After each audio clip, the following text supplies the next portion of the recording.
I will be there. I'm teaching informatics. I might, depending on what enrollment's looking like, offer fluff and music as like an add-on, because I'm already gonna be there, which I'd be doing for free. But it'd be fun. It was a fun class. Yeah, I like that class a lot. Just make everybody give you $20 that comes. The students? Seems pretty steep. I appreciate the confidence though. Okay. You wanna be my manager?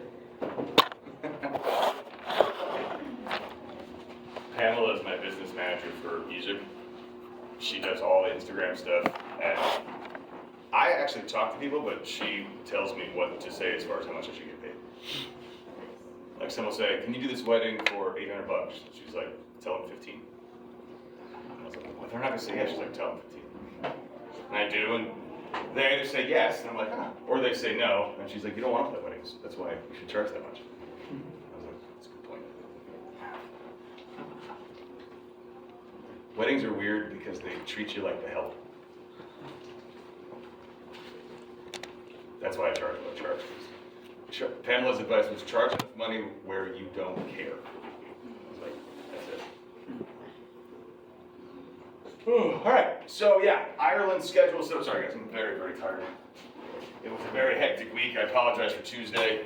Closing a house is no joke, especially when the sellers are absolutely insane people. There was a leak in their roof that they were supposed to get fixed, and they wanted to get like a top roofer to come in, and they had this handyman that was doing all their repair work, and they loved this guy like he was their son or something, and he did shitty work across the board. I mean, electric, roofing, everything. And so we're like, we just don't want that guy to do it. And the owner said, "No one will touch our house except for Randy." And my agent's like, "But it's not gonna be your house anymore." So it took a lot of work to get them to let us do it right, but done now. So Ireland, 2025, we finally have the schedule locked in. If anyone's interested in coming, this is for term A. We got Dr. Tubig teaching philosophy, Dr. Costello and Dr. Jones from Women's Studies Public Health are coming back, and Dr. Yarbrough from geography, and then term B, as you see, poli-sci, we got Dr. Chris Brown, Kins, Dr. Melton. So if anybody here does not have their, I guess it's like a gym class requirement. Do you have to do that? Has anyone taken this before? Anyone not taken that yet?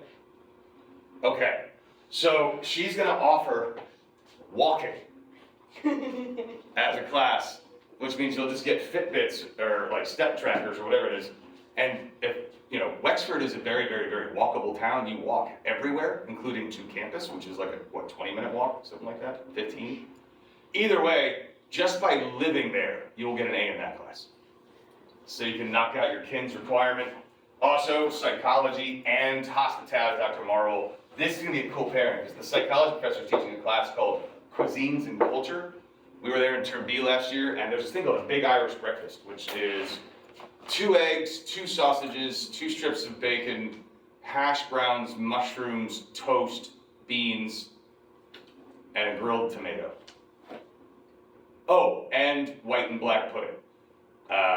Which the white pudding is just like barley and pork ground together, and black pudding is barley and pork ground together with a lot of blood. It's actually kind of delicious if you can get past the blood part. So, he's teaching that class, and Dr. Marvel does hospitality, so he actually made a bunch of contacts the year before when he came, and he basically has his students go into the pubs and the restaurants and open them up. He brings you to fancy restaurants, so the 2 of them together do like a combo thing. So just something to think about. The price is probably going to be something like this. It's not decided on, but that cost includes your flight, your accommodations, which for those who went last year, how are those accommodations? Nice. Yeah, and this will be the last year where we get to stay at the Talbot Suites, which is like absolute phenomenal place right in the heart of downtown. After next year, the theory is the Irish program is basically renovating an old convent, and they're turning it into like a fancy state-of-the-art dorm that'll house like 44 students with like public air. It basically, our president of the university went there and he said, "Oh, this is like Hogwarts." So that's the kind of vibe they're going for. Tonight's Philosophy After Dark, 6:30. The topic, coming from Dr. Bill Eaton, is going to be simulation theory, which is the idea of whether or not we are living in a simulation, whether that's possible. And the last thing I want to talk about with you guys is the next upcoming Religion on Tap, which will be in October, but I'm bringing it up now because I was wondering if there's any topics that you guys would like to discuss. Now, for those that don't know what Religion on Tap is, meets once a month for, twice, 3 times a semester. And we have like a philosophy professor, so me, a local religious leader, probably my buddy Drew Miller is going to come for the first one, and then a religious studies professor. And then we pick a topic, we each give like 12-minute speeches on it, and then there's a 45-minute Q&A. Most of you have been there, I know. So any topics you guys want to cover? Yeah? Religious extremism. Al? That's a good one. I like that one a lot. Anything else? That's pretty good. Okay, we're gonna go with that. I will let you guys know. Any questions on anything else before we get started today? How you guys doing? Yeah. You were talking about Ireland for 2025. You Yeah. said you would be teaching a class there when you and I spoke, correct? I was teaching intro to ethics. Yes. Yeah, Okay, so which that's- term will that be? Both. Okay. Yeah, so whichever one you pick, I'll be there. I'm gonna be there anyway. Running everything. Fun job. Cool? Good? All right. Oh, actually, I do Yeah. have one other question. I'm so sorry. No, you're good. When will we find out the dates for the terms? This weekend? Okay. Yeah, I should have that all locked in. We're still working out details in the hotel, but very, very soon. All right. So Aristotle.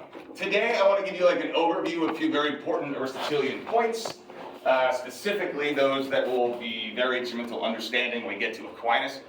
So what you'll notice when we start moving through the early Christian medieval philosophers, they don't mention Aristotle really at all, and that's because Aristotle was lost to the West for centuries. After the collapse of the Western Empire, all traces of Aristotle's books were just basically gone. They had Plato. They did not have Aristotle until the trade routes opened up. Now, the Middle East did, right? So the Islamic and Jewish philosophers that were working there had access to Aristotle the entire time. So when we make that shift over to the Islamic philosophers in particular, it's pretty much straight up Aristotle, right? But for the Western side, there's not a trace of it. So I'm doing this now at the outset because we are still in the ancient world, but we really won't be talking about any of these things until we get all the way back into the Islamic field. So to start, I want to give some background. So most of you guys know that Aristotle was Plato's student. He taught Alexander the Great, and he wrote a wide range of books covering topics from ethics to politics, logic, rhetoric, art, astronomy, biology, and what we're going to start with today, physics. So at his core, Aristotle is very much what we would consider today to just be a scientist, right? Whereas Plato is writing in fairly abstract terms. Plato has characters delivering lines of dialogue. He's talking about abstract theories of the forms and things like this. Aristotle is focused very much, right off the bat, at ground-up investigation towards understanding. What that means is he's looking for empirical evidence, and when he gets that empirical evidence, he starts building logical proofs, right, to understand the things around him. The first thing I want to talk about are what are known as Aristotle's 4 causes. Now, for Aristotle, if we're trying to find out or figure out exactly what a thing is, we can do so through identifying the 4 causes of that thing. And those causes are the material, the formal, the mechanical, sometimes this is called the efficient, and finally, the finite. The material cause of a thing is just the stuff that it's made out of. So for instance, we'll start with this. This marker, what is its material cause? Plastic and? Felt. It's not really ink, it's more like marker goo. Yeah. So, plastic, felt, marker goo. It is, no, like ink. So right, if you, now let's go through this whole thing and I'll explain it.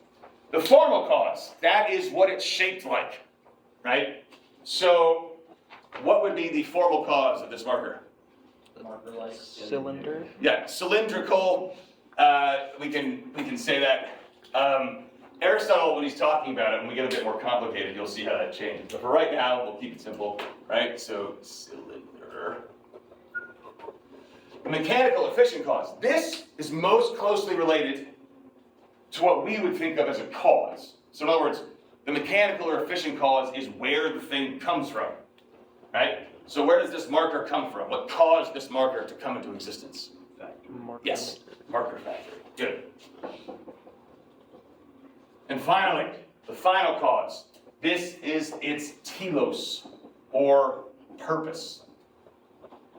In other words, we're looking for the essential thing that this marker does that makes it what it is. So, what is a marker's final cause? To mark. Exactly, hence the name. Good. Now, with objects like this, like sunglasses or keys or headphones or whatever, it's very, very simple and straightforward. Where it gets complicated is when we start talking about living things. So, let's start with a tree. And according to Aristotle, trees were living things. Plants were. He labels them as having souls. For Aristotle, that's going to come in handy for later. For Aristotle, when he talks about souls, he's not talking about souls in the way that we typically, under a religious lens, would think of souls. That is like an inner part of you that is you, associated with your mind, etc., that goes on after your body dies. When he says soul, he's just talking about that thing that animates you, right? That something that living things have that allows them to do what they do. It basically is the grounding for all of their capacities, right? Their abilities. So, what is the material cause of a tree? Wood. Yes. Good. And its formal cause? Roughly cylindrical. Roughly cylindrical. Good.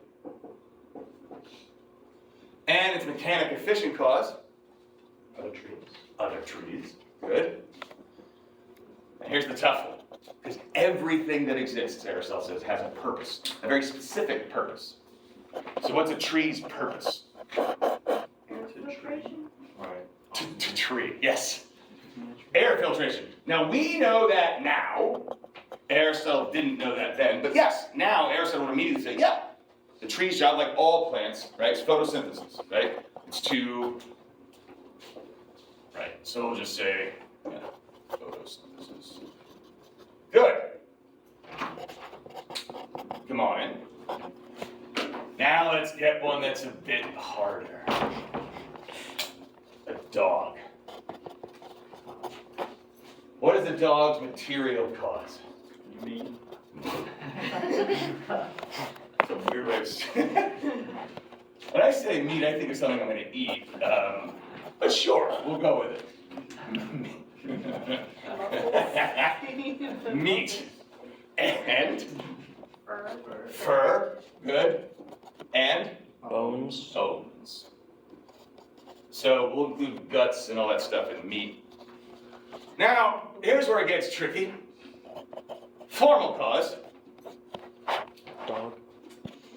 That's actually the right answer. So, Aristotle says, look, if we spent enough time, we could provide a very accurate, detailed account of the precise shape that a dog is. But for the sake of saving time, we'll just say dog-shaped. And that is actually where he goes with that. That's awesome. Mechanical efficient cause. Other dogs. Other dogs, exactly right. Now here's where it's tricky. What's the final cause of the dog? Did you say death? Yeah. That would be the end of the dog. Oh. And that would be sad. That would mean that the dog's purpose for existing is to die. Oh, I don't want to think about that. Yeah, Ariana. The dog's existence is probably whatever you think, like, it means to exist for people as well, like, why do people exist? let any animal exist. 'Cause, like, technically, they want to be alive to reproduce, I Mhm. guess.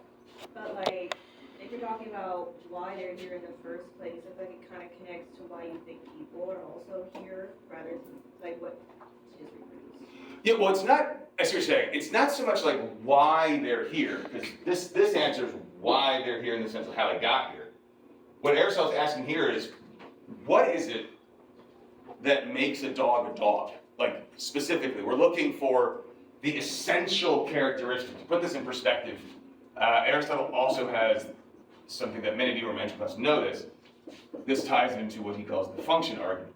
So really, really quickly, the function argument basically states that everything that exists has a singular purpose. It's an essential trait or characteristic that makes it what it is, as distinct from everything else that exists.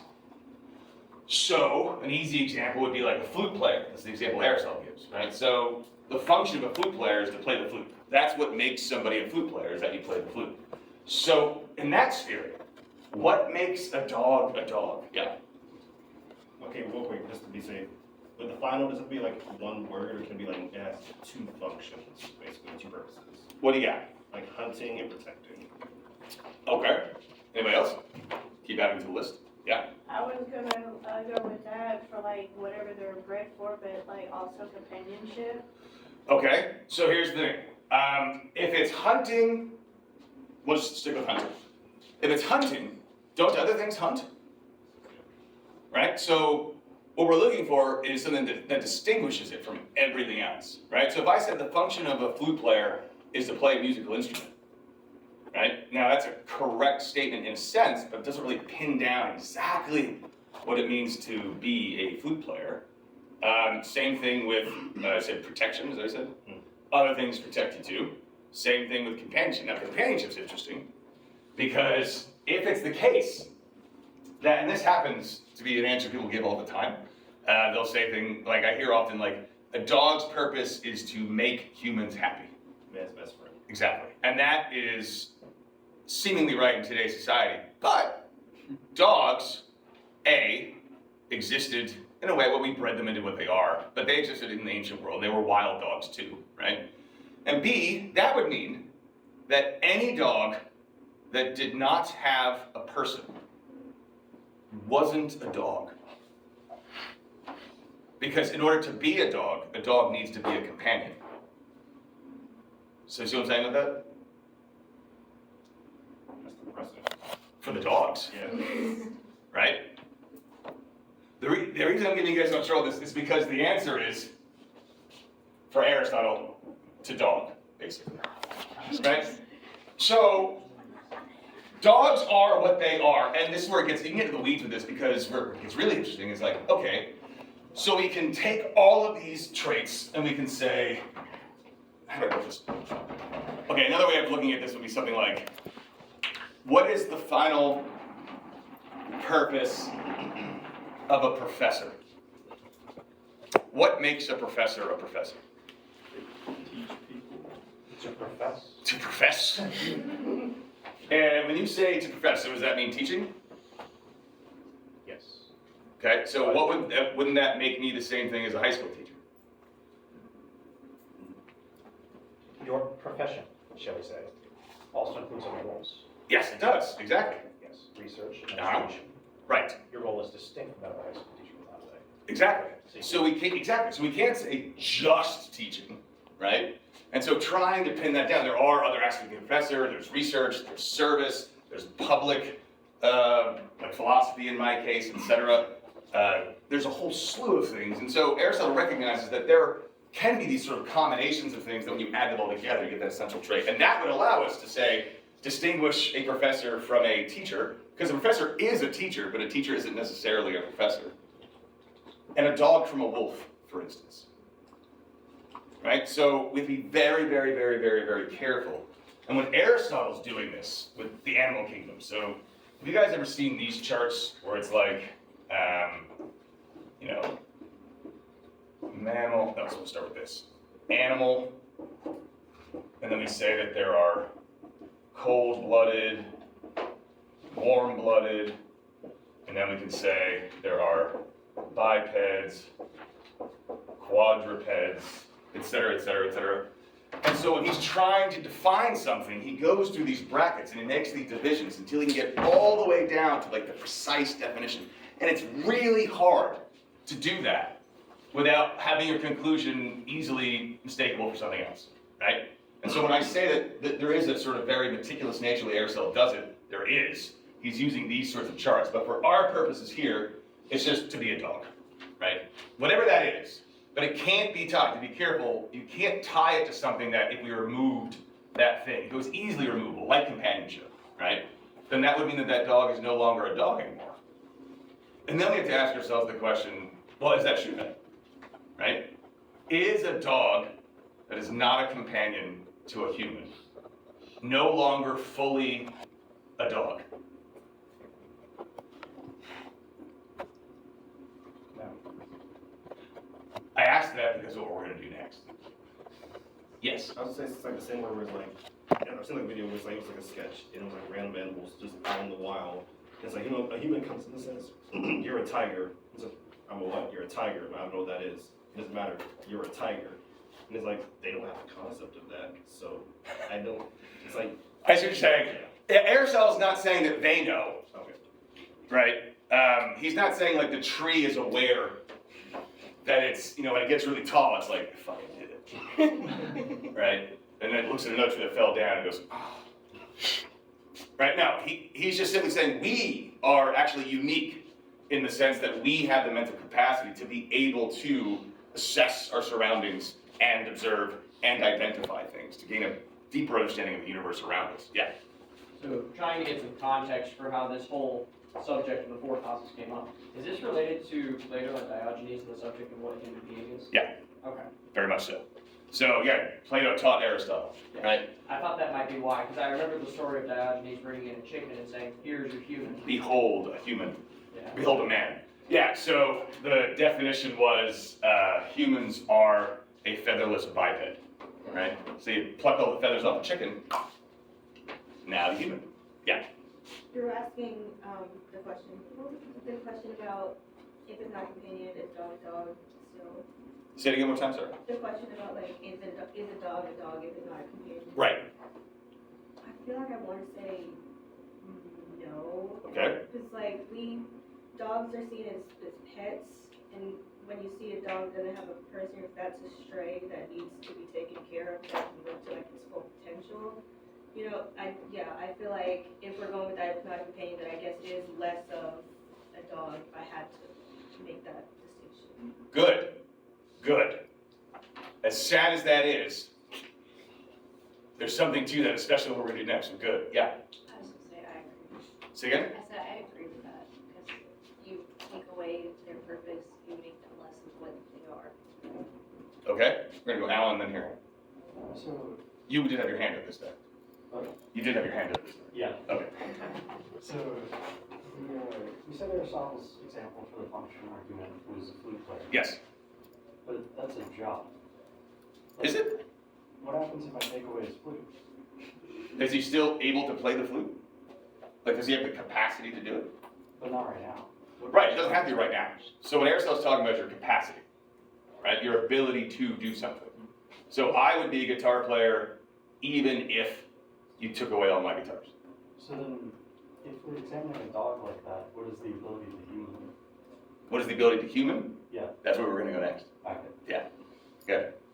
To go off what they're saying about like dog and companionship and the purpose, I was gonna say I kind of disagree on the basis of like you mentioned wild dogs, and Yep. that thing in my mind goes to mythological dogs, like Fenrir and hellhounds and stuff. Those are still classified as dogs.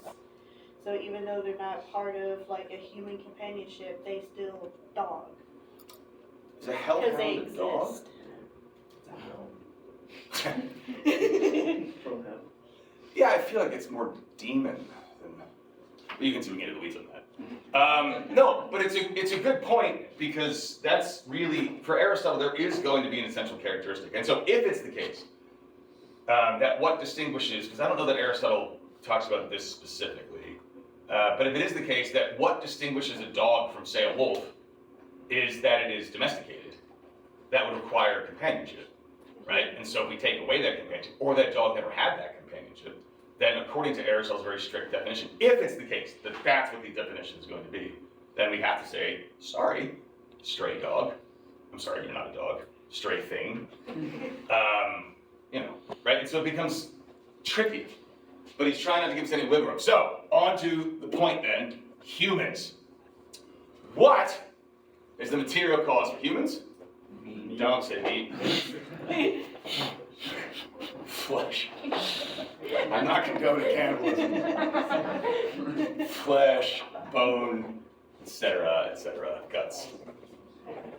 All right, formal cause. Human shape. Generally human shaped, right? Mechanical efficient cause? Exactly. Yep. People. All right. Now Aristotle is very specific about this one. What is the final cause, or the purpose, or the essential characteristic that distinguishes humans from all other things? If you were in my intro class, you should know this. Rationalize. Yes, we have a highly developed rational capacity. Aristotle's not denying that other creatures, like dogs, for instance, have, he's not saying that they don't have any rational capacity, but it's very diminished, right? So dogs, for instance, can solve minor problems. So my dog Max, his new thing is he figured out, we didn't figure it out why, but he knows that if he goes outside and he finds an acorn, we will force him to drop it and then give him a treat, because dogs can't eat acorns, it's not good for them. So he'll come in now and he'll throw it at us. And if we don't move, he picks it up and starts chewing it. And then we get up and spits it out. Like, he figured that out, right? That is something he has strategized. He understands what's going on. But the difference between humans and low-level functioning animals in a rational capacity sense is that we have the ability to deliberate.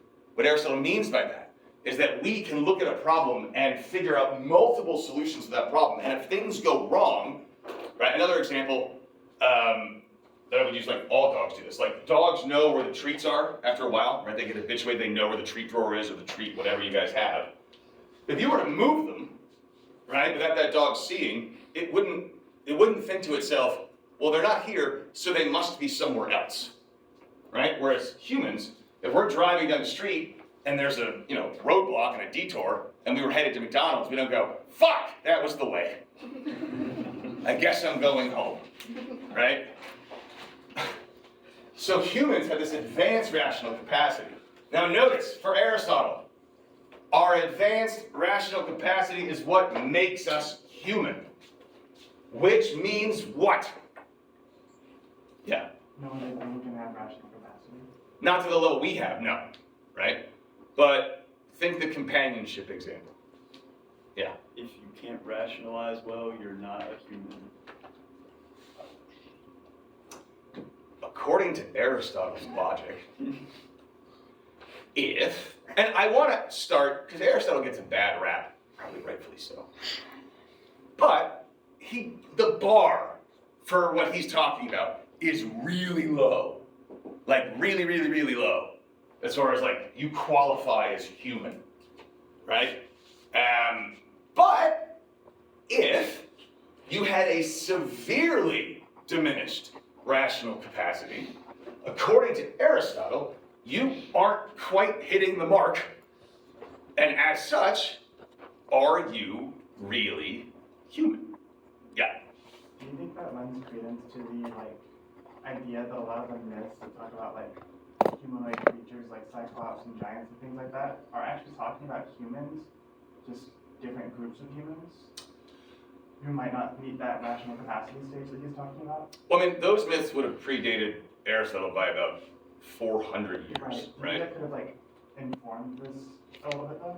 I don't think so, only because Aristotle is fairly anti-mythology and religion, right? He has very much little time for it. Now, interesting, and we're going to talk about this today, he doesn't really believe, he logically insists that there must be a divine being. But that is for different reasons we'll get to. But the mythology around any of it, so Aristotle, I would like to think, wouldn't have at least consciously, allowed himself to be influenced by mythology. I think Aristotle's just simply looking at what is it that makes a human, and if you don't have those things, then you're not human. What this leads to, unfortunately, is Aristotle's theory or proof in favor of slavery. So Aristotle very famously argues that slavery is not only acceptable, but it's actually beneficial, not just to the masters, but also to the slaves. And the reason he does that is because he says, well, if we're gonna justify slavery, we have to show that it's actually beneficial for the slaves, because obviously it's beneficial for the masters. They get a lot out of that, but what do the slaves get? So the way he argues that is, there are certain people born who simply, remember I told you the distinction that humans have over other creatures is we have the capacity to deliberate, right? We can look at a problem and find multiple solutions. Have you guys ever put together an IKEA furniture before? Right. Definitely comes with extra parts, right? So we have the parts, and then we're putting it together, and we're like, I'm missing something now, because you used it before. And what do? You don't take it all apart and start at step one again. You improvise, right? And you put it all together. Same idea. Now, think of it like this. Aristotle's like, there are people who can become master craftsmen, right? So imagine like a shipbuilder. And so this person knows everything there is to know about building ships. They know the right kind of wood to use. They know why they need to use that particular kind of wood. Saltwater vessel, freshwater vessel. They know all about sails. They know if they don't have the right material. They know which other materials to use that can be substituted for these things. And they know why they're doing that. They're not guessing. That person could teach me how to build a very specific boat without me having any other training or knowledge at all. Just give me a step-by-step set of instructions, like IKEA, and I'll be able to build that boat if you show me how to do it a few times. Like, just bring me through the steps. IKEA, you open those things up. Is anyone here a carpenter? Or a master Lego person? No, but you yet built the furniture. How? You had the step-by-step instructions. Could you have done that without the instructions? Maybe. Could you have done it if the instructions were wrong? No. By accident. It'd get very frustrating very quickly. A master IKEA builder wouldn't need that, and they look at the instructions and go, these instructions are wrong. They would know immediately, and then they would adjust. Aristotle says, there are people that simply lack deliberative capacity. They can follow instructions, you can teach them to do things, but like, so let's say they were gonna be going to the grocery store for me, and they know the way. Same idea I just told you with McDonald's. That's the way they know. And if there's a roadblock, they go, all right, well, I don't know how to do it, and they turn around and they come home. Because they just simply lack the ability to go, oh, if I make a left and a right and another left, I'm good. Yeah. I would say it's like more like in the more recent couple centuries, the same way like the scientific community in the 1800s, and like in London decided Irish people and stuff that can't be human because they don't seem like they use the same argument of like the rationality of like Irish people. And it's like it's crazy that they like probably like borrow that same mindset from Aristotle. Definitely. Yeah. Aristotle calls these people natural slaves. And so he argues that if someone is a natural slave, meaning they lack all deliberative capacity, then this means that we can't just let them wander around because they'll just not have any idea what to do. They'll just die in the streets, cause trouble, etc., etc. But if they, I forget the word he uses, but it's not really hang out with, but it's kind of that casual. If they're under the guidance of a master, then that person can not only teach them how to do the basic menial tasks, and this is where he fucks up. He says, but it's also beneficial for them because by like communicating with and learning from the apparently virtuous master, they will eventually gain a modicum of virtue. Which is a problem, because according to Aristotle, virtue is what? Who's a major class? What does it mean to be courageous? Yeah. You're within the means the doctrine of the means. You're not like too foolhardy, but you're also not cowardly. You're like right in the middle. You're right in the middle, exactly. Meaning, to do that, to know I should charge the battlefield now, as opposed to running away, requires practical wisdom. I have to be able to assess my situation and make an informed decision with a full understanding of potential consequences of either choice I make. That is deliberation. One cannot achieve virtue if you cannot deliberate. If slaves cannot deliberate, then slaves cannot achieve any virtue at all. And if they can't achieve any virtue at all, then it's not beneficial for them to be enslaved, because that's the reason he gave as to why it was beneficial. On the other hand, if a slave could achieve virtue, according to Aristotle's definition, then they shouldn't be enslaved because they have deliberative capacity. Either way, his argument is pretty bad. Some scholars have said his argument is so bad that it was obviously on purpose as an abolitionist argument. See, the thing is, he was trying to trick you, right? He was like, I'm gonna make it so bad that when people get to the end, they go, wait a minute. And they'll come to their own conclusions. That argument, as bad as that is, could have worked until you know the history of Aristotle and his relationship to his own slaves. Upon Aristotle's death, in his will, which you can read, he freed a significant number of his slaves, and then he gave the remaining slaves to them. Which causes one to ask the question, if he thought that these slaves that he freed were of such sufficient deliberative capacity that they could manage slaves, why didn't he free them earlier upon realizing this? So Aristotle's a hypocrite in that sense. So just some fun facts, yeah. So if he's saying that the final cause is like they're slaves because they don't have that final cause of advanced rational capacity, Mhm. what does he say there? Is that the only difference he sees? Like they have the same formal, the same mechanical? Mhm.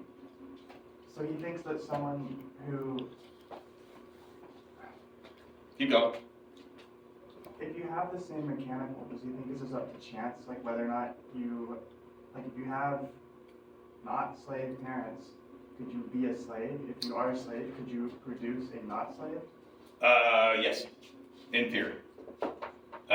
In practice, I don't know that he would agree with that, because he basically ascribes natural slavehood to entire regions, right?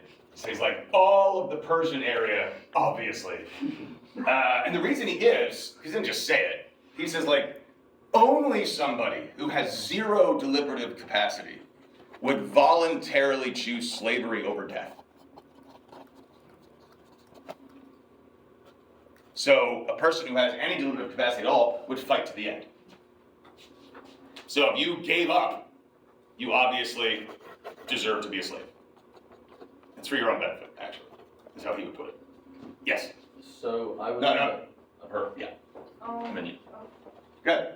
What would be his take on like those with mental like disabilities? Like is he considerate of the fact that it's like not their choice, or does he take it in a way where it's like it doesn't matter? That actually is more clear cut for him. So if you have such severely diminished mental capacities that you have no capacity for rational thought, then you're not human. Because it's precisely our capacity towards rationality. If you're so diminished that that capacity is gone, then you are lacking the thing that makes us human. So I was very clear about that. So if you're in a coma, but you're not brain dead, you still have the capacity. You're just, as Alan put it, you're just not using it right now. You have the potential to do it. But if you like severed your spinal cord, right, and you were just alive, but there was zero chance of ever coming, like zero, your brain is mush, right? In that state, you technically wouldn't qualify as human for Aristotle, at least according to the way he's arguing. You can see how this could get very dangerous, right? But is he wrong?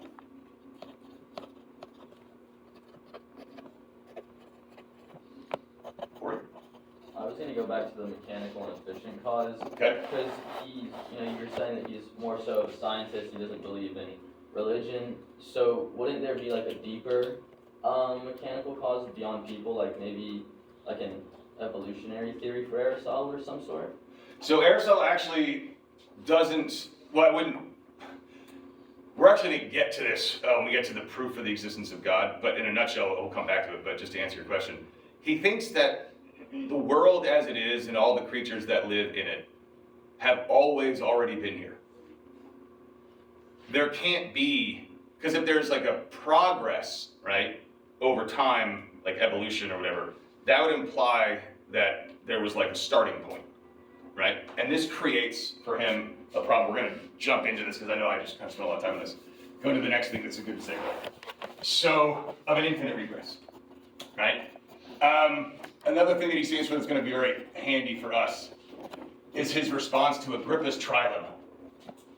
So Agrippa was a skeptic, very famous philosopher in his day, and he produced one of my favorite problems at all, which is how it is that we can say or claim that we know anything. Because as he sees it, when we make claims of knowledge, we do one of three things. Either A, all of our claims of knowledge result in an infinite regress. So what's an infinite regress? Who took critical thinking? Yeah. Well, it's essentially a regression where you keep going down because you can't nail down the starting point. So it just keeps going and it doesn't stop because you can't pinpoint one thing that started it. Right, so for instance, if someone were to ask you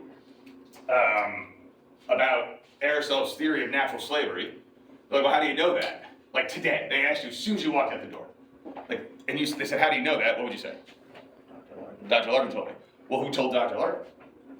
Ah, well, his professor. Who told him? Well, his professor. Who told him? His professor. And on, and on, and on, and on, and on, and on. And it just keeps going and going and going and going and going. Right? It just seeds infinite. So all knowledge claims, he says, or at least a lot of them, end up doing this. We use, so it's basically like, how do you know Y? Oh, because I know X. Well, how do you know X? Oh, because I know Z. How do you know that? Because I know, P. And it just keeps going and going and going. And we can never get to a final point. We can never get to any solid ground. It just keeps diminishing and diminishing and diminishing. My favorite infinite regress, which we're not going to get into too much, but to show you how weird we can get. If you were an ancient, you already know this one.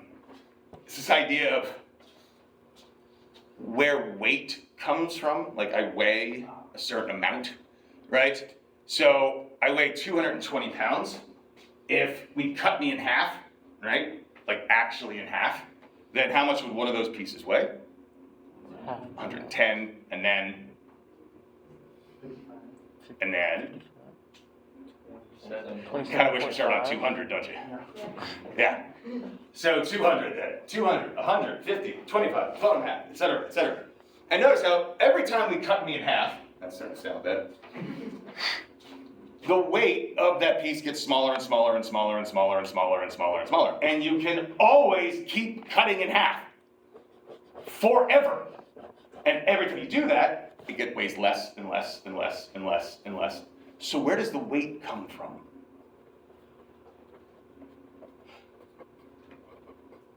Because a pile of sand weighs whatever it weighs, right? You're like, oh, well, you just add the weight up of all the individual grains of sand. Great, you can cut that in half, and that in half, and that grain in half, and that piece in half. And he's going and going and going and going and going and going and going. There has to be a floor to serve as the foundation of where the weight, like, oh, that's what atoms came from. Atoms were described as an indivisible unit.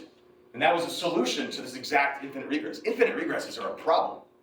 Does this make sense what I'm saying to you guys? The issue? Okay. So infinite regresses are an issue. And Gerber's like, but if you happen to avoid an infinite regress, you could end up, that's right, with circular reasoning. It's like, okay, so I want to avoid the infinite regress, so the most famous one, and one that will work for our study starting next week, is how do you know that the Bible is true? Because it says so in the Bible.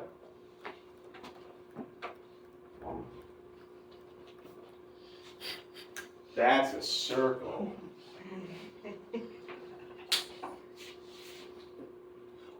also officially called begging the question. That's what begging the question actually is. You're assuming the truth of your conclusion in order to prove the premises, in order to prove the conclusion, right? So that's a problem. And finally, you might get frustrated, you're like, well, I can't do this, and you result, or you sort of revert back into an assumption, or also known as dogma. So in our efforts to understand something, or make a claim of knowledge, if we do avoid the infinite regress and circular reasoning, we just sort of assume things are true. But obviously an assumption isn't proven, so when someone's like, well, how do you know that's true, that thing you're assuming, what do you have to revert back to? Just Infinite regresses or circular reasoning. So you're stuck. Can't know anything, Agrippa says, therefore, just stop trying. Aristotle doesn't like that, and so in his metaphysics, this is terrible. Whew, that didn't make it good. He's basically, like we were talking about here with the people thing, how this all relates. We're looking for that essential, sort of foundational claims, we'll say, right? What he's looking for, he calls them axioms. These are things for Aristotle, he's like, look, I'm going to go with option 3. In order to build any kind of understanding of anything or any kind of knowledge, there has to be a starting point. He acknowledges it. Infinite regresses are a problem, so is circular reasoning. But there has to be a starting point if we're going to have any understanding. And so we are technically assuming things to be true, but they're true because they're true. For instance, in chess, how many spaces can a pawn move after the first move? One. Why? Because that's the rule. Within chess, there are basic fundamental principles. They are true because they are true. Same with mathematics. Addition is what it is because that's what addition is. 2 is 2 because 2 is 2. And Aristotle thinks we can do this with all fields of knowledge, including morality, right? Now, for the rest of the time, I want to give you a big example and pull this all together. Okay. So, this is a proof for the existence of God that ends up being very, very influential, especially in like the late medieval Christian period and within Islamic philosophy as well of the time. And it doesn't start off. The difference here is that all those philosophers are trying specifically, they're at the outset, they want to prove that God exists, and they want to prove that God exists in a very specific way, right? Aristotle's not doing that. Aristotle is asking a different question. He says, okay, so I go out into the world, and I notice that all of these things are in motion. Everything's moving, right? Now, typically, in a singular interaction of movement, how do we explain, say, we use the human example, one billiard ball moving, what typically has to happen for one billiard ball to move? Another ball hits it. Say it again? Another ball hits Right, it. another ball hits it, right? So we have, okay, event X happened because Y happened. And then my first question is going to be, Why do I have? oh, don't worry about that. Z happened. And so on, and so on, and so on, which is called a Infinite regress. right. So Aristotle's like, I need to figure out a way to explain the existence of motion without falling into an infinite regress. And he thinks he does it by establishing the existence of what he calls the unmoved mover. To explain this, he says, look, let's say we're talking about the creation of the world, right? So here's Earth, right? Now, in a typical religious understanding of it, how is the world created? What happened? God made it. God happened. Start of the universe. Right, so God creates the universe, right? What should you be asking? Say it again? That's who made God. Or yeah, we could say who made God, but the answer is, well, God was always already there. Why did God do that? Something must have, if the earth wasn't already there, something must have compelled God, whether external or internal, to do it at a particular time, to move, to create, to engage. So we'll say, well, nothing's going to force God to do anything, so maybe, God was lonely. And God's like, I really want some people to torment. And so God has this thought in his head, and then God's like, world. Then what happens? What's the problem? Why did he have Right. Well, there was another thought bubble of nothing. And that made him sad. Right? And so on, and so on, and so on. So we have this endless series of thoughts that go back forever, and there's no foundational starting point. It's an infinite regress. It's logically impossible. Therefore, Aristotle argues, the only way that this makes any sense is if God did not create the world. Because if God creates the world, then we have to establish a chain of events leading up to that creation point, which creates an infinite regress, which is logically impossible, and that doesn't work for Aristotle. So the only way Aristotle sees out of the infinite regress is to simply say the world already existed as it is, had to, forever, in both ways. So then the question is, well then how does that explain motion? Because Aristotle still has to account for how motion started, because just like the billiard balls, there was no motion, and then something happened that caused the motion, right? Hence the unmoved movement. Aristotle says there has to be, logically, there has to be something that exists that has the capacity to cause movement in other things, but that itself does not move. Because if it moves, now it's in the causal chain. So it somehow has to, imagine like a causal chain, but it also goes back this way, right? Onwards forever. Imagine a causal chain that the thing that causes the motion isn't a part of. So it exists up here, but somehow causes the motion. So how does something that doesn't move cause other things to move?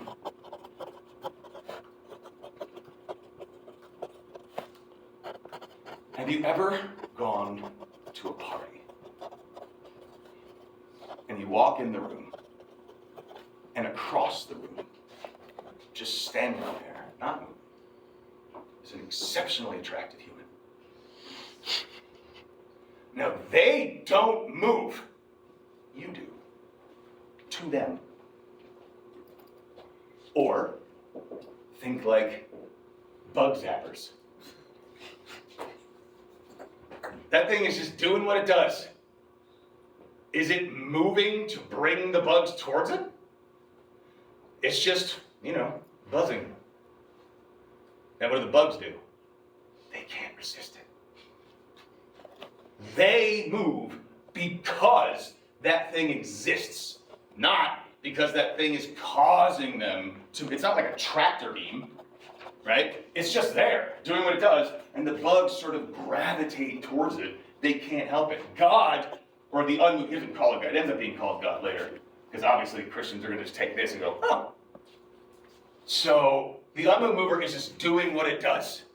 It's just existing. But because of that thing's existence, kind of like a magnet, all of nature is in this process of movement, and movement where? Movement towards God. So if you look at nature, you will notice that there are like unliving things, right? Very ungodlike. And then there are plants which can do certain things that rocks can't, for instance. Like they can grow, right? And then there's like low-level animals like worms and ants and things like this. Now these things can move around, plants can't do that, right? And they have some basic capacities of like how their brains work. And then there's things like dogs and cats, and that's getting closer and closer to rationality. We see like a hierarchy within nature. Everything is sort of going up and up and up. And the top of that pyramid is humans. You ever like put your finger in the middle of a tablecloth on a table and like pulled up like this? Imagine all of nature is just this sort of funnel trying to be at the pinnacle, the top. So Aristotle sees this and says, our ability to think at the level we're able to think about is not only what defines us, but it's the closest thing we have to the divine.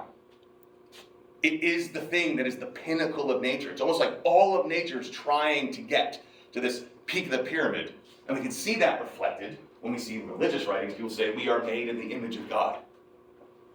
That kind of understanding comes from Aristotle. Aristotle says, every single thing that exists has to have a function. It has to have something that it does, specifically, that makes it what it is. That includes the unmoved mover. If it exists, it has to do something. But there are some problems. Does the unmoved mover have a body?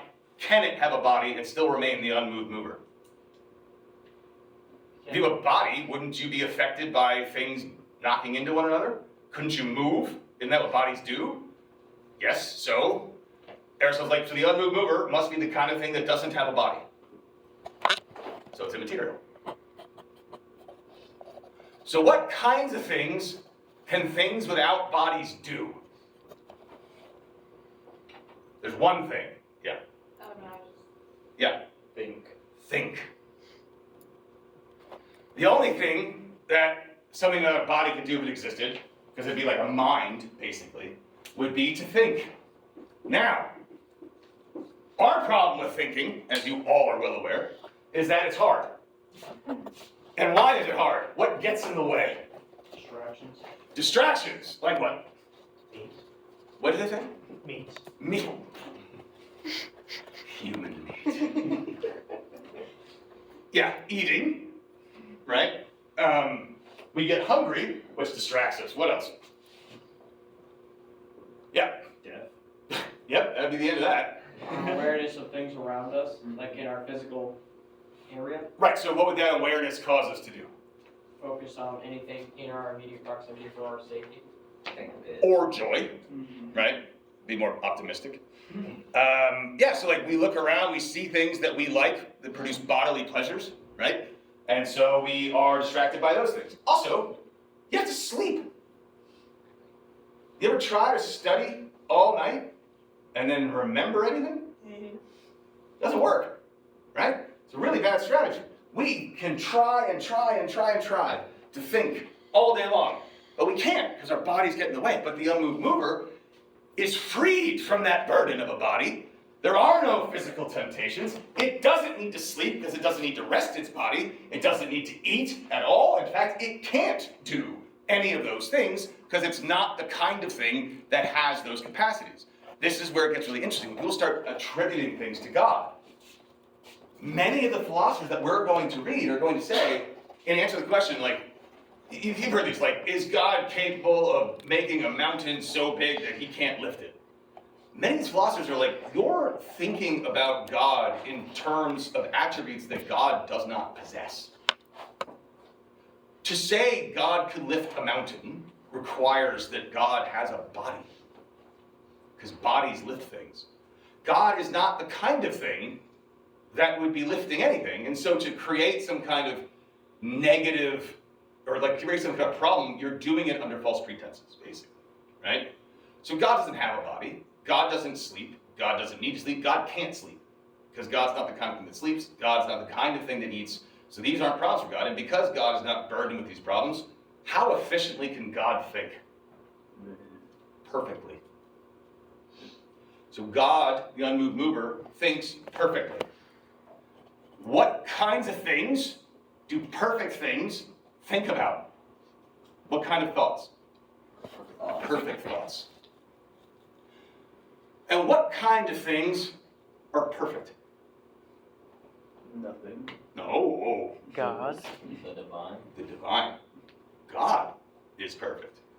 So, if I'm God, and I'm thinking, which I do all the time, by the way, what is the only thing I can think about if I'm thinking perfectly? Myself.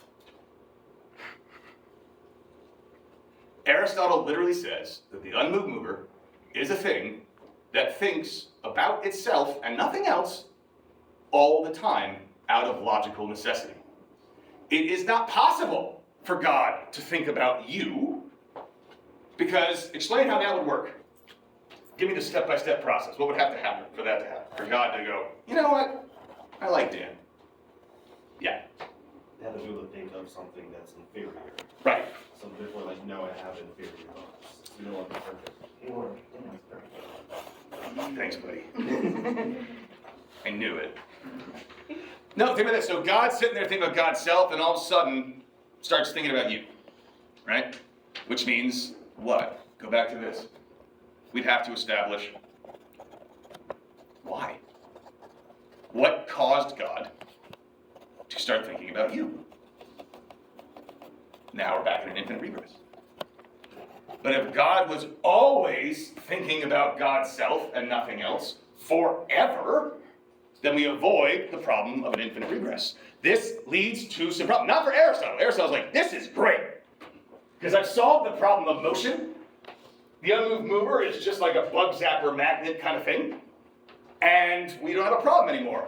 The issue is, when we get to Christian philosophy in the medieval period, they love this idea, but it comes with some problems if you're trying to fuse it within a theology. Yeah? Why isn't an unmoved mover an assumption? Because for him, it's a logical necessity. So he's not starting out by saying, there's obviously an unmoved mover. He starts off with, motion exists. So he does it backwards. He does it backwards. The conclusion he comes to is, there must be this thing. Has to be, logically speaking. So it's a conclusion, not an assumption. Now, there's arguments to be made about that, but that's just how he would look at it. So I just think that the issue is when we get to like Christian writers and Islamic writers, in particular, trying to fuse this sort of necessary existence of God into their theology. Because, starting with Christians, what does God do all the time to all of you? Love things. Think about us. He loves you infinitely.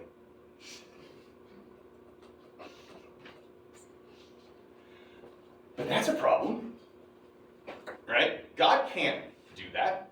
God can't love you, because that would mean that God was, no offense, I'm included here, thinking about inferior things, which God can't do if God's perfect. So either A, you have a perfect God, or you have a loving God. Also, according to Scripture, does God do anything that God expresses a tinge of regret over? Yeah. Yes. Like what? Flooding the world. Yeah. I mean, he's not like, oh my God, I'm so sorry. He was like, no, shouldn't do that again. I promise. He's a rainbow. Right? Or does God get angry? Yes. Right. So how does anger work? You weren't angry, and then how do you become angry?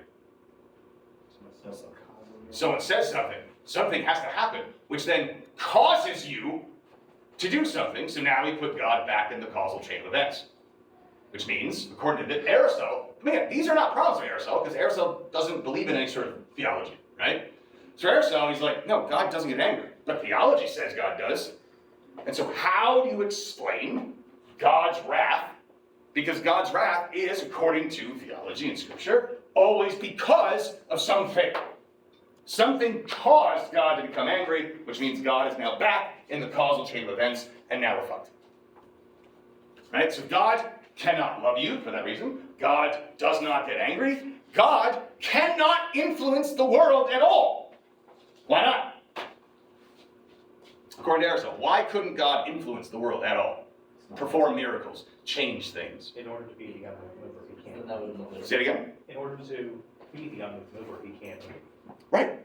So God can't decide, okay, I'm going to intervene here, because God's now intervening for a reason, which means God was caused to do something by external circumstances, which theoretically God wouldn't even be a part of. It's a problem. Yeah. So then would theoretically God create his son to do that for him and then just be a bystander? But notice God's still creating a son in reaction to something. And for the Christians, the Son is God, the same God that's outside Yeah, the of the Son is cycle. eternally begotten, Yeah. not created with the Father. That's part of the Nicene Creed and the Apostles' Creed. Either way, Christ still showed up at a particular time, didn't he? Yes. Right? And that's a particular moment in history, which means God is now in the world, which is logically inconsistent with this. Yes? Okay, it's more like a question of like who wrote it, but also it applies to like the eternal versus internal argument. Okay. Like God exists outside of time, and doing all of it versus. So transcendent versus immanent? Yeah. Right. Like, I forget who wrote that. Who wrote it? A lot of people. Okay. Yeah. It's a very consistent theme throughout all of medieval philosophy, right? For this, God is definitely not in the world at all. Very much transcendent, right? And that's fine.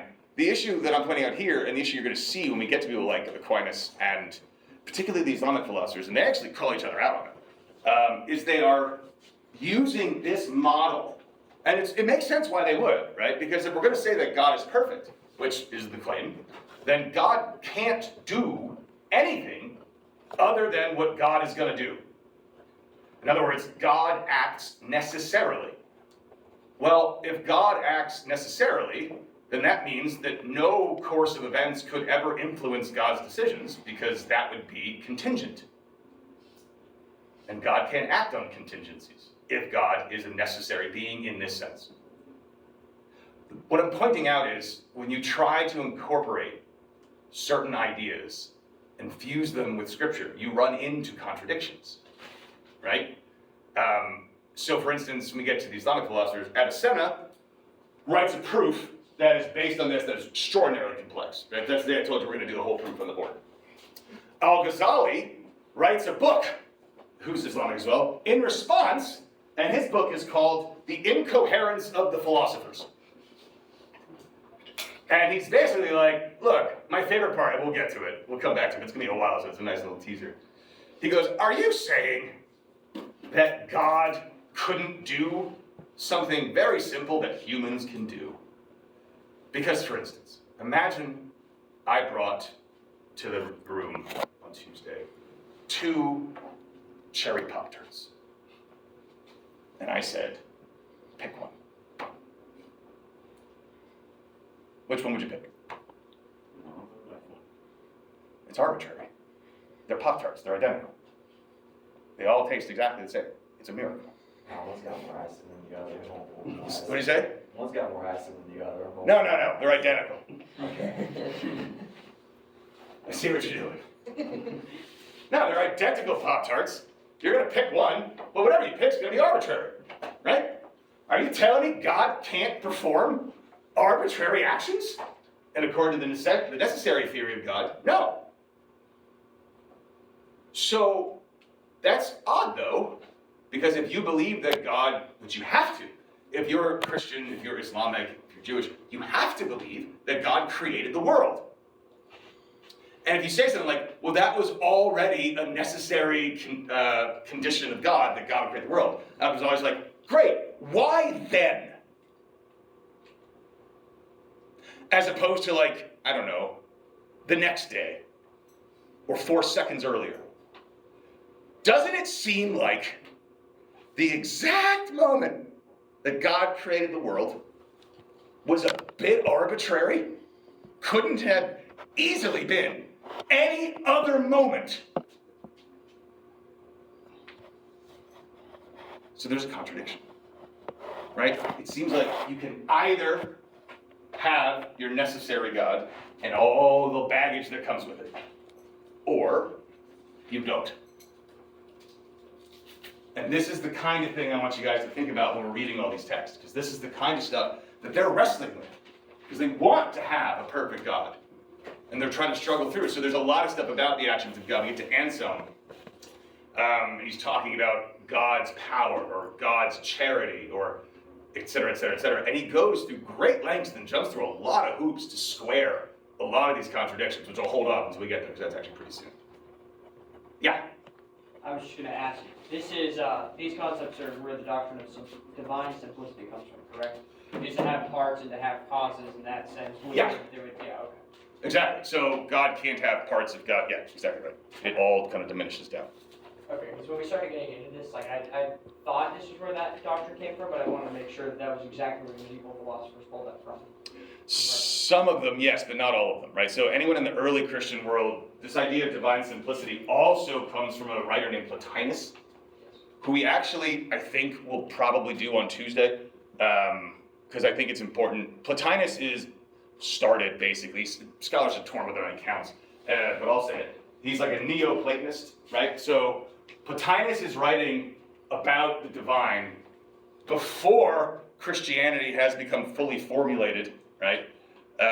In a way that sounds eerily similar to the Trinity, right? And he's getting towards this divine simplicity. So it could be they're drawing from him as well.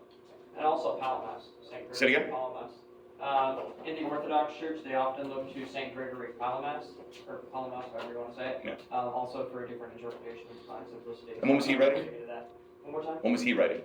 I don't actually remember the dates. 14th century? 14th century. Right, so that would have been post-Aristotle, for sure.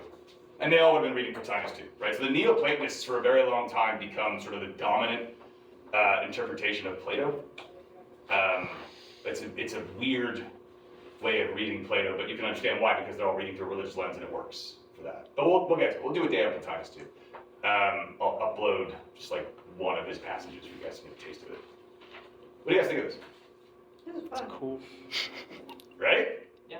Told you, it's fun. Okay, so for next time, as I said, I'll upload a very small passage of Plotinus to read for you guys, just to kind of, you can see like what his writing style is like. It's very, very dense, and it's pretty abstract stuff, so it's going to be a fun day. But it really sets the stage, because when Augustine is coming into the scene, he's emerging from a world where there are like sort of warring sects as to what Christianity is supposed to be, and they range wildly. Things that people in that time who identified as Christians were like, you are, no, not even a little bit. It just sort of happens that one particular thought won. So we're there. But yeah, we'll do Plotinus first, and then we'll go into Augustine for Thursday. Cool? All right, we are leaving the ancient world just about. Hopefully we'll see some of you guys at Philosophy After Dark tonight. Okay, I've got a question. Sure. Do any of them talk about